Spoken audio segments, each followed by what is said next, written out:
የእግዚአብሔር ቃል።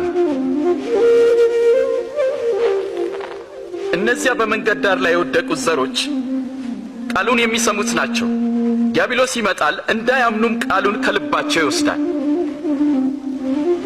በዓለት ላይ የወደቁት ዘሮች ቃሉን ሲሰሙ በደስታ የሚቀበሉት ሰዎች ናቸው። ሆኖም ስር የላቸውም። የሚያምኑትም ለጊዜው ነው። ፈተና በመጣ ጊዜ ግን ፈርተው ይክዳሉ።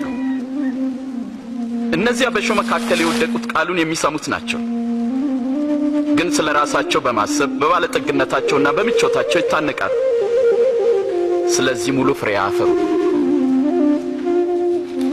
በመልካም መሬት ላይ የወደቁት ደግሞ እነርሱ በመልካምና በጎ ልብ የቃሉን መልእክት ሰምተው የሚጠብቁት ናቸው።